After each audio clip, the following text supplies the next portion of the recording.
In my final year of medical school, I bought a ticket to Africa, and I found myself in the mountains of Swaziland, a beautiful country with a rich tribal heritage, dignified people, jade mountains on every side, and the highest prevalence of HIV/AIDS in the entire world. A young woman would come to see me with AIDS. I'd give her medicine and send her home, but she wouldn't come back to get her free medicines. Not because she was lazy, but because she couldn't afford the bus fare. So she'd sit at home, deteriorate, and she'd die. So it was there in those Lubombo mountains of Swaziland that I first began to understand that there's more to health than medicine. That was the voice of Maitri Gonatelek, founder of Possible Dreams International.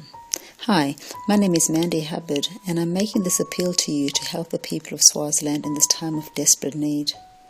As the artist Mary Engelbright said, open your heart, open it wide, and someone is standing outside. There are few places in the world where Mary's words ring truer than in the 32 rural and remote communities of Swaziland where Possible Dreams International focuses its work. In a country where 70% of the population live in conditions of extreme poverty, a country which continues to have one of the highest prevalence of HIV/AIDS,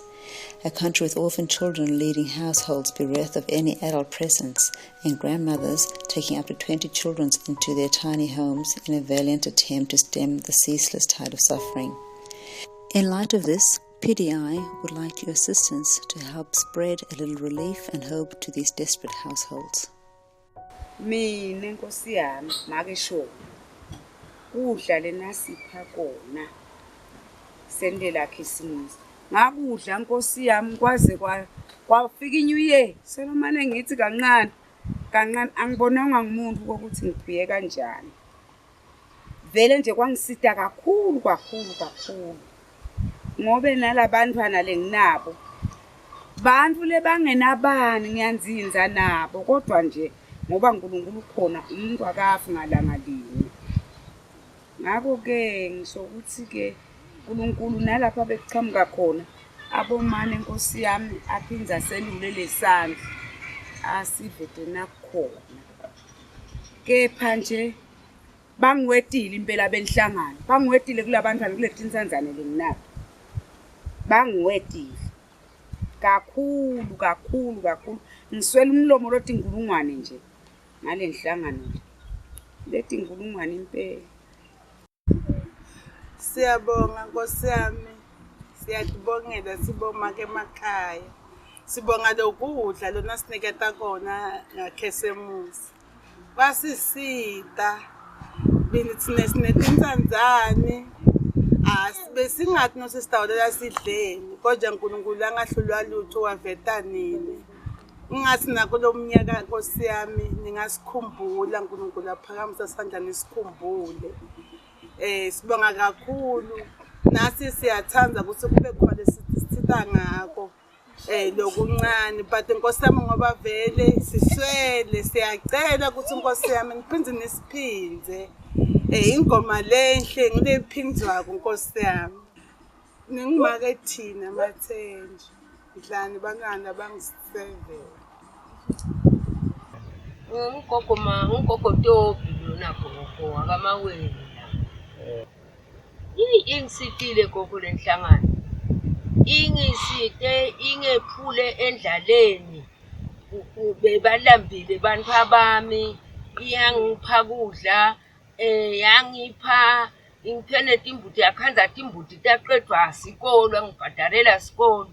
bahle nje bantu abami bayadla nyalo bayawasha bakhona kusenababuye esikolweni bawashe nayisipho inhlangano manje ngehlulwa ngileli gama impende ngathi ngeke ngikhone kulibona kulibida gogo kepha njengendlela lengendele yona gogo sakubheka phansi lendlela lengendele yona gogo ngithi haleluya Nkosi yami ngithi haleluya ngibonga nakuNkulunkulu gogo ukuthi lenhlangano ingikhanze ngihluphekile yalo angisahlupheki nakudla sengiyakudla namuhla abantu abami bebangapheli ngendlela ukuthi kude yalo nje bawashe amabhodo bawudla gogo bathi awuwashe ndawufulaya mafutha gogo igogo beyingaqhubeka Nkosi yami njengalo ngihlala nalabantwana nje bathi nithandzane abanaboyisa abanabonini bengingacela ukuthi inhlangano la imali ingangisita gogo ingiqhubele labantwana ingifundisele ngoba bonke nje basesikolweni bengisitwa timbuti inhlangano yangipha hawu mina hawu ngiyayibonga inhlangano yakabani bani gogo. Last year, the community of Bellingen raised over $2,000 for Possible Dreams International to provide energy-rich food and hygiene packs for 50 families, which included over 200 children. The recent El Niño climate conditions have decimated crop harvests of subsistence rural communities in Swaziland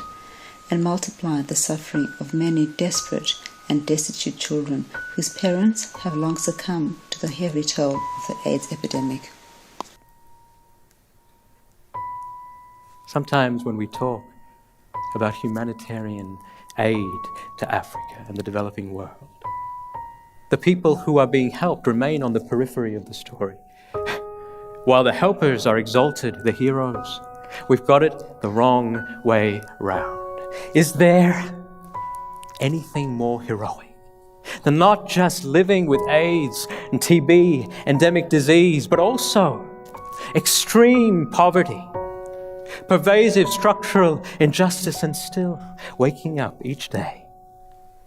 and doing what you need to do to feed and clothe your children? Through the generosity of the PDI community, this year we have built and opened a soup kitchen in Mateta to provide meals to the elderly in the area. However, to ensure the continued success of this project, we need your help. Your donation, no matter how small, can make a difference to a person who doesn't know where their next meal is coming from.